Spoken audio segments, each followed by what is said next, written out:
So మైనార్టీలు ప్రధానంగా వైఎస్ఆర్సీపీకి సపోర్ట్ చేయడానికి రీజన్ ఏమిటండి? అందరికీ నమస్కారం అండి.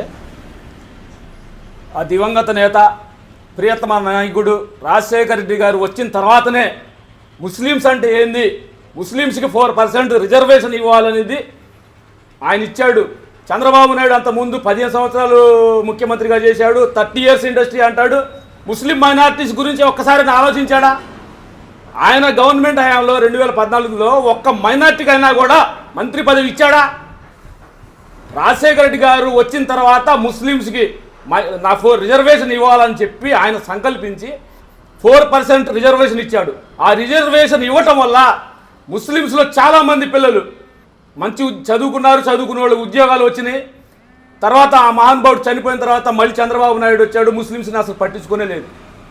తర్వాత ఆయన వారసుడైనటువంటి జగన్మోహన్ రెడ్డి గారు ముఖ్యమంత్రి అయిన తర్వాత ముస్లిమ్స్ని హక్కును చేర్చుకొని ఒక సొంత అన్నదమ్ముల్లాగా మా ముస్లిం సోదరులు ఉండాలని చెప్పేసి ప్రతి చోట కూడా వాళ్ళకి న్యాయం జరగాలి. ముస్లిమ్స్ అంటే ఒకప్పుడు నవాబులు అంటారు, అది మాకైతే తెలియదు. ప్రస్తుత పరిస్థితుల్లో ముస్లిమ్స్ పిల్లలు టైర్ల పంచర్లు వేసే కాడో, మిషన్ల కాడో, మెకానిక్ షాపుల కాడో, పూలు అమ్ముకునే కాడో ఇటువంటి చోట ఉన్నారు ముస్లిమ్స్ ఇంతకుముందు గతంలో. ఇప్పుడు జగన్మోహన్ రెడ్డి వచ్చిన తర్వాత ప్రతి ఒక్క ముస్లిమ్స్ పిల్లలు కూడా ఎంత బాగా చదువుతున్నారంటే టాపర్స్ 10th క్లాస్లో కానీ ఇంటర్మీడియట్లో కానీ చాలామంది టాపర్స్ కొన్ని చోట్ల అయితే 600కి 582 దాకా ఉండే మార్కులు 10th క్లాస్లో. ఆయన సహాయం అందిస్తున్నాడు ముస్లిమ్స్కి జగన్మోహన్ రెడ్డి అని. మరి అతను సాయం అందించబట్టే కదా ఇవాళ మా పిల్లలు కూడా బాగా చదువుతున్నారు, ఎంటెక్లు బీటెక్లు ఇవన్నీ కూడా. మరి చంద్రబాబు నాయుడు ఎందుకు ఆలోచించలేదు ముస్లిమ్స్కి ఏదో ఒకటి మేలు చేయాలని? అంటే చంద్రబాబు నాయుడు ఎప్పుడు కూడా ముస్లిమ్స్ని ఓటు బ్యాంకుగానే వాడుకున్నాడు తప్పితే ఏనాడు కూడా ముస్లిమ్స్ని పైకి తీసుకొద్దాము, వాళ్ళకి చేయూత అందిద్దామని చెప్పి ఏ రోజు కూడా ఆలోచించాల. జగన్మోహన్ రెడ్డి అని ఓన్లీ అండ్ వన్ ముస్లిమ్స్ మైనార్టీతో పాటు ప్రతి ఒక్క కులాన్ని కూడా ఎస్సీ ఎస్టీ బీసీ ప్రతి ఒక్కళ్ళు కూడా నా నా నా నా అని అంటాడు జగన్మోహన్ రెడ్డి. మరి చంద్రబాబు నాయుడు కనీసం తాగనన్నా తాగుతాడా? వేరే కులాలని తాగడు. అతనికి ఏంటంటే అగ్రవర్ణ కులాల వాళ్ళే కావాలా. జగన్మోహన్ రెడ్డికి బీసీ ఎస్సీ ఎస్టీ మైనార్టీలు అందరూ కావాల్సిందే. ఎక్కువ శాతం ఓట్లేసే వాళ్ళందరూ కూడా ఈ తక్కువ కులాల వాళ్ళే. జగన్మోహన్ రెడ్డి వచ్చిన తర్వాతనే ప్రతి ఇంటికి కూడా రూపాయి లంచం లేకుండా ప్రతి ఒక్క ఇంటికి ప్రతి ఒక్క పథకం కూడా టీడీపీ వాళ్ళు ఉన్నారు, వైసీపీ వాళ్ళు ఉన్నారు, బీజేపీ వాళ్ళు, కాంగ్రెస్ ప్రతి ఒక్క కులాల వాళ్ళు ఉన్నారు. కానీ జగన్మోహన్ రెడ్డి నాకు ఓటు వేసారా వీళ్ళు లేదా ఏమీ ఆలోచించాలా. వాడు అర్హుడైతే చాలు, వాడి ఇంటికి నేరుగా వెళ్ళిపోతున్నాయి, ₹1 లంచం లేదు. ఇంతకుముందు జన్మభూమి కమిటీలు ఉన్నప్పుడు వాళ్ళు 10 మంది ఉంటారు, వాళ్ళ దగ్గరికి పోవాలా, వాళ్ళకి లంచాలు ఇవ్వాలా, వాళ్ళకి మందు పోపియాలా, ఇవన్నీ చేస్తేనే పెళ్ళి రాసేవాళ్ళు. ఈరోజు ఒకప్పుడు మహాత్మా గాంధీ ఆయన కలలు కన్నా స్వరాజ్యం ఏంటంటే నాయకుడు లేని స్వరాజ్యం కావాలన్నాడు. ఇవాళ జగన్మోహన్ రెడ్డి గారు వీళ్ళతో పనుల వాలంటీర్లు తీసుకొచ్చాడు. వాలంటీర్లతో డైరెక్ట్గా వాళ్ళ ఇంటికి బెనిఫిషరీ అయితే ఇతను అర్హుడైతే వాడు డైరెక్ట్గా సంక్షేమ పథకాలు వెళ్ళిపోతున్నాయి వాళ్ళ ఇంటికి. చంద్రబాబు నాయుడు ఎందుకు చేయలేదు? ఈ దేశంలో 29 రాష్ట్రాల్లో నా పాలన నచ్చితేనే నాకు ఓటేయండి అని మొగోడు ఎవడన్నా ఉన్నాడా? జగన్మోహన్ రెడ్డి ఒకడే. నేను సంక్షేమ పథకాలు ఇచ్చాను, జనం నాకు ఓటేస్తారు. పైన భగవంతుడు ఉన్నాడు, కింద జనాన్ని నమ్మా నేను అని చెప్పి ముందుకెళ్తున్నటువంటి మహానుభావుడు జగన్మోహన్ రెడ్డి గారు. కాబట్టి జగన్మోహన్ రెడ్డి గారు గెలిస్తేనే ఈ పేద బడుగు బలహీన వర్గాల వాళ్ళందరికీ కూడా సంక్షేమ పథకాలు అందుతాయి. వాళ్ళు ఆర్థికంగా కూడా నిలదొక్కుంటారు, వాళ్ళ పిల్లలు కూడా చదువుకుంటారు. చంద్రబాబు నాయుడు నేను విదేశీ విద్య పెట్టాను, లేకపోతే వాళ్ళని పంపించాను, వీళ్ళని పంపించాను అంటాడు. ఎవరు పంపించారా? ఎవరు పోయారు విదేశీ విద్యకి? నీ సామాజిక వర్గం పిల్లలు తప్పితే మిగతా సామాజిక వర్గం పిల్లలు ఎవరైనా ఉండారా? అమెరికా, ఆస్ట్రేలియా, జపాన్, లండన్ వీళ్ళు పోయిన వాళ్ళందరూ లెక్కేసుకుంటే 80% అతని సామాజిక వర్గమే, 20% మిగతా వాళ్ళందరూ ఉన్నారు. ఎవరిని బాగా చేసావు చంద్రబాబు నాయుడు? మీ కులపోళ్ళని మీ సామాజిక వర్గాన్ని చేసినట్టుగా మిగతా వాళ్ళు ఎందుకు చూడాల? అంటే వీళ్ళు అంటరాని వాళ్ళ.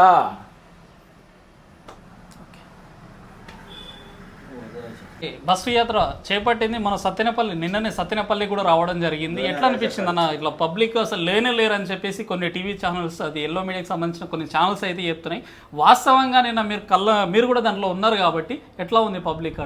చంద్రబాబు నాయుడు చెప్పేది మొత్తం అతను ఏ విధంగా అయితే గ్రాఫిక్స్ ప్రవేశపెడుతున్నాడో జనాన్ని మభ్యపెట్టడానికి అతనిలాగే అందరూ చేస్తారంటారు. వాస్తవానికి అక్కడ వెళ్ళి ఆ తొక్కిసలాటలో ఆ జనంలో ఆ కిక్కిరి జనంలో పడ్డడం మాకు తెలుసు. జనం ఎంతమంది వస్తున్నారు ఏంది, సొంత ఆర్మీ అది. మేమేం డబ్బులు ఇచ్చి మందు పంచి పిలుచుకొచ్చిన వాళ్ళు కాదు. మీకు తెలుసు ఆడవాళ్ళు ఏ విధంగా జగన్ని చూడడానికి వస్తున్నారో. ఓటేసి మళ్ళీ ఈ సంక్షేమ పథకాలు తిరిగి పునరావృతం చేసుకోవాలంటే జగన్ గవర్నమెంట్ రావాలి. జగన్ వస్తేనే మాకు మంచి జరిగిద్ది. పెత్తందారులకు పేదలకు జరుగుతున్న యుద్ధం ఇది. ఈ యుద్ధంలో ఆల్రెడీ ఇచ్చిన హామీలన్నీ 99% పెచ్చుగానే నిర్వర్తించాడు. సత్తెనపల్లిలో అసలు ఆ యొక్క సభకు ఏదైతే జనాలే లేనందుకు జగన్ అట్లే వెళ్ళిపోయింది అని చెప్పేసి స్వయంగా చంద్రబాబు నాయుడు మాట్లాడడం జరిగింది. అది ఎంతవరకు వాస్తవం? మనం ముందు మాట్లాడుకున్నట్టు చంద్రబాబు నాయుడుకు ఒక శాపం ఉందండి. అతను ఏ రోజైతే నిజం చెప్తాడో ఆ రోజు అతనికి చిలక జోషం చెప్పినట్టు తల 1000 ఒక్కలైద్ది. అందుకని అతని నైజం అబద్ధం చెప్పడం. సో అది 100% అబద్ధం. ఏదైతే మండల కేంద్రానికి సంబంధించి వైఎస్ఆర్సీపీ తరఫున ఇంతవరకు ఎంత ఫండింగ్ వచ్చింది, ఎటువంటి డెవలప్మెంట్ జరిగింది? మండలం కేంద్రానికి వచ్చేసి దాదాపుగా అది అంకెల్లో చెప్పే సంఖ్య అయితే కాదు, భారీ మొత్తంలో వచ్చింది. ఎక్కడ అవినీతికి తావు లేకుండా వాళ్ళలాగా జన్మభూమి కమిటీలు వాళ్ళ చుట్టూ తిరగాల, ఇళ్ళ చుట్టూ తిరగాల. ఒక పెన్షన్ రావాలంటే ఒక మనిషి చనిపోతేనే రెండో పెన్షన్ టీడీపీ గవర్నమెంట్లో వచ్చేది. ఇప్పుడు అలాంటి పరిస్థితి లేదు. జెండా తీసుకొని 10 మీటింగ్లకు వెళ్తే పెన్షన్ శాంక్షన్ చేసేవారు. ఈరోజు ఏం లేదు. వాలంటీర్ వస్తున్నాడు చక్కగా. అతనికి అర్హత ఉంటే కంపల్సరీగా 2వ నెలలో పెన్షన్ వస్తుంది. ఏ ఆఫీసర్ దగ్గరికి వెళ్ళి అడుక్కునే పని లేదు, ఎవరిని బతిమాలుకునే పని లేదు, ఏ నాయకుడిని నాకు పని చేసి పెట్టు అని అడిగే పరిస్థితి అయితే ఈరోజు లేదు. ఈరోజు వ్యవస్థ ఎట్లా ఉందంటే గాంధీ గారు కలల కన్నా గ్రామ స్వరాజ్యం ద్వారా గ్రామాలు బాగుపడతాయి అనే విధంగా జగన్ పరిపాలన సాగుతుంది. సో మీ యొక్క నియోజకవర్గానికి ఉన్న స్పెషాలిటీ ఏంటంటే అన్ని నియోజకవర్గాల్లో ఎమ్మెల్యేలు ఉంటే మీ నియోజకవర్గానికి మంత్రే ఉన్నాడు. ఆయన సీఎం గారికి అత్యంత సన్నిహితుడుగా ఉండడము.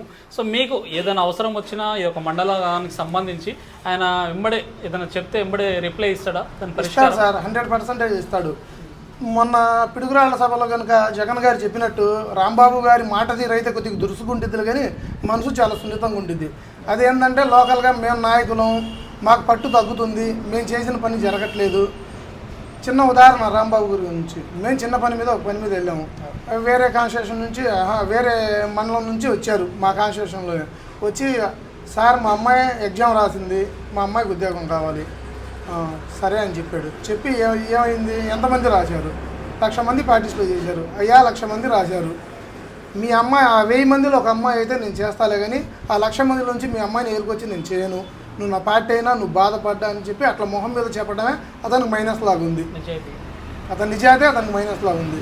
అంతకు మించి అయితే ఏం లేదు. రాంబాబు గారు సూపర్గా, ఇబ్బంది ఏం లేదు. గ్రూపు తగాదాలు లేవు. హ్యాపీగా ఏదైనా సమస్య వచ్చి పోతే ఎమ్మటనే పరిష్కరిస్తాడు. ఏదైనా గొడవలు అయిపోతే ఎస్ఐ గారికి కూడా ఎట్లా స్పందిస్తాడంటే, సార్ మా వాళ్ళని వచ్చారు, కొద్దిగా ఫేవర్గా చేయండి, మీరు విచారించండి, ఏ పక్క న్యాయం ఉంటే ఆ పక్క చేయండి, లేకపోతే మనోళ్ళు అన్నప్పుడు కొద్దిగా చూసి చూన్నట్టుగా ఉండండి, అంతేలేగాని న్యాయం గెలవాలనే వ్యక్తి అతను.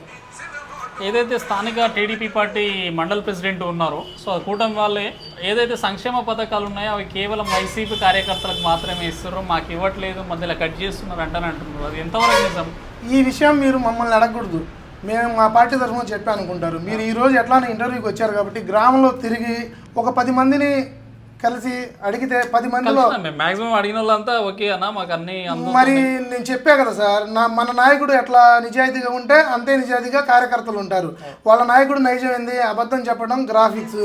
మరి వాళ్ళ కార్యకర్తలు ఏ విధంగా చెప్తారని మీరు భావిస్తున్నారు? నిజమే మాట్లాడతారు మాత్రమే. అది మీరు నిర్ధారించాలా. జనంలో తిరిగి జనం రిపోర్ట్ తీసుకుని మీరు నిర్ధారించాలా. సో అదేవిధంగా ఒక మంత్రి అయితే ఉన్నాడు కదా మీకు, అదే మంత్రి వచ్చిన తర్వాత ఆయన ఎటువంటి అభివృద్ధి పనులు చేశారు అంటే, ఎమ్మెల్యే ఉంటే తక్కువ ఫండింగ్ వస్తుంది, మంత్రి ఉండడం వల్ల ఏమవుతుందంటే ఫండింగ్ ఎక్కువ వస్తుంది ఆ యొక్క నియోజకవర్గానికి. సో సత్తెనపల్లి నియోజకవర్గంలో ఈసారి మంచి మెజార్టీతో గెలవబోతున్నారు అనుకోవచ్చా?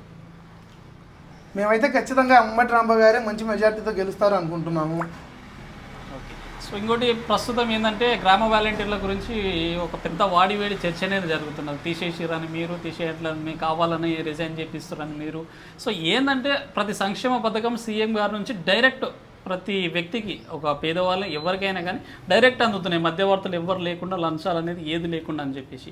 సో దీనిపైన ఈ టీడీపీ వాళ్ళ యొక్క ఆరోపణలకు మీరు ఏం మాట్లాడతారు? వాలంటరీ వ్యవస్థ అన్నది చాలా బాగా పనిచేస్తుంది సార్. ఫస్ట్ ఆఫ్ ఆల్ ఏంటంటే ఇంట్లో లేని వాళ్ళకి వెళ్ళి నీతో అక్రమ సంబంధాలు ఉన్నాయా ఇట్లాంటివి కనిపెట్టడానికి వాలంటరీ వ్యవస్థ కనిపెట్టారన్నారు. ఇప్పుడు అదే వాలంటరీ వ్యవస్థ బేసిక్గా పనిచేస్తుందని వాళ్ళు ఏం చెప్పారు, మేము వస్తే ఆ వాలంటరీ వ్యవస్థని కొనసాగిస్తాము అంటే జగన్ గవర్నమెంట్లో జరుగుతున్న వాలంటరీ వ్యవస్థ వాళ్ళ జన్మభూమి కమిటీల కంటే మెరుగ్గా పనిచేస్తుందని అర్థం. సో అందుకనే 10,000 ఇస్తామంటున్నాం. మేము స్వచ్ఛందంగా మీరు వాలంటీర్లని మమ్మల్ని కాదు నాయకుల్ని కాదు వాలంటీర్లని విచారించండి, వాళ్ళు మాకు ఇచ్చింది ఈ భవిష్యత్తు ఇచ్చింది జగన్ గారు, మేము కేవలం గౌరవ వేతనం 5,000 5,000 అంటే ఎటు సరిపోదు కానీ పార్టీ కోసం పనిచేస్తున్నాం సొంత సైన్యంలాగా. మాకు ఈ గ్రామంలో తిరిగి ప్రతి ఒక్కళ్ళ సమస్య తెలుసుకోవడం, ఆ సమస్యని మేమే చేయడం, దీని ద్వారా మాకు కూడా వాళ్ళు నా వల్ల మంచి జరిగిందనే ఫీలింగ్లో వాలంటీర్లు ఉన్నారు. ఈ పెన్షన్ ఇచ్చే కార్యక్రమం ఆపారు కాబట్టి మనస్తాపంతో వాళ్ళు స్వచ్ఛందంగా వచ్చి ఎవరికి వారు రాజీనామా చేసిందలే కానీ నాయకుల బలవంతం అయితే లేదు. సో యువత ముఖ్యంగా తీసుకుంటే మీరు ఒక యువ నాయకులు కాబట్టి యువత వైసీపీ పార్టీ ప్రధానంగా ఉండడానికి కారణం ఏంది? మా యువ నాయకుడు తీసుకునే నిర్ణయాలు మొత్తం డేరింగ్ అండ్ డాషింగ్. పందులు గుంపులుగా వస్తాయి, సింహం ఒకటే సింగిల్గా వస్తుందని చెప్పి మా నాయకుడు మా చేత 10 జెండాలు మోపిలేదు, నమ్మకంగా ఒకే జెండా మోపిస్తున్నాడు. గెలిచినా ఓడినా ఆ జెండానే మోస్తాం, మేము గర్వంగా కాలర్ ఎత్తుకొని చెప్తాం. సో అవతల తీసుకుంటే కూటమిలో 3 ఉన్నారు, కూటమి బయట ఇంకొక పార్టీ కాంగ్రెస్ అనేది ఒకటి పక్కల బల్లం లెక్క ఇంకొకటి తయారైంది, మొత్తానికి 4 తయారయ్యారు.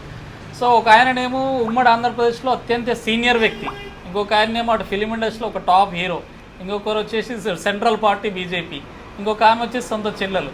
4 ఆయన పైన ఎటువైపు నుంచి 4 దిక్కుల నుంచి దాడి చేస్తుంటే ఎట్లా? 2014లో మనం చూసాం ఇదే కూటమి, ఇదే హామీలు, ఇదే మేనిఫెస్టో. మా ముఖ్యమంత్రి గారు ఇదే చూపిస్తున్నారు. 2014లో కలిసిన గుంపునే చూపిస్తున్నాడు, ఆ మేనిఫెస్టోనే చూపిస్తున్నారు. అందులో ఎన్ని అమలు పరిచారు జనం కూడా బాగా గమనిస్తున్నారు. 2014 గవర్నమెంట్కి 2019 గవర్నమెంట్కి ప్రజలే త్వరలో తగిన బుద్ధి చెప్పి మళ్ళీ 2024లో మేము కాలర్ ఎగేసుకునేలాగా జగన్మోహన్ రెడ్డి మా మీద పెట్టుకున్న నమ్మకాన్ని మేము వమ్ము చేయకుండా మళ్ళీ సీఎంగా జగన్మోహన్ రెడ్డిని మనస్ఫూర్తిగా చూస్తాం సీఎంగా. సో మీ ఎంపీ క్యాండిడేట్ వచ్చేసి లోక్సభ ఎంపీ క్యాండిడేట్ వచ్చేసి సో వేరే నియోజకవర్గం నుంచి ఇక్కడికైతే ఒక వలస అనుకోవచ్చు, లేకపోతే ఇక్కడ ట్రాన్స్ఫర్ అయితే చేయడం జరిగింది. సో దానివల్ల స్థానికుడు కాదని ఏమన్నా మైనస్ జరిగే అవకాశాలు ఏమైనా ఉన్నాయా?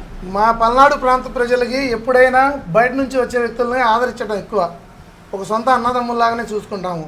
బీసీ క్యాండిడేట్ అని ఎద్దవే చేశారు, గొర్రెల కాపరి అని చెప్పి. ఆ గొర్రెల కాపరి రేపు ఏం చేస్తాడో రేపు చూపిస్తాం ఆ ప్రపంచం.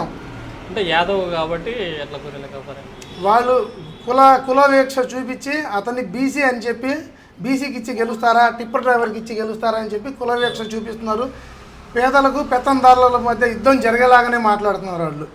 ఇప్పుడు లోకేష్ గారు పాదయాత్ర చేస్తున్నారు, చేసినప్పుడు నేను జనానికి ఇది చేస్తాను అది చేస్తాను అనే మాట అయితే మాట్లాడలేదు. ఎర్రి బుక్ ఒకటి తీసుకొని అందులో రాస్తున్నాడు, నేను వాడిని ట్రాన్స్ఫర్ చేస్తా వాడిని పక్కన పెడతా అన్నప్పుడు.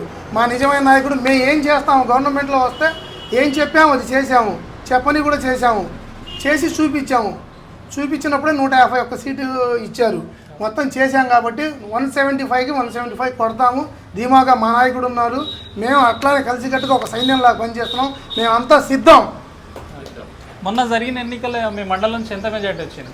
19లో మా మండలం నుంచి 4,000 మెజార్టీ వచ్చిందండి. 4,000 పైసలకు మెజార్టీ వచ్చింది. ఇప్పుడు ఆ మెజార్టీని కాపాడుకుంటూ దాన్ని ఇంకా పెంచుతారా, అదే మెజార్టీ ఫాలో అవుతారా?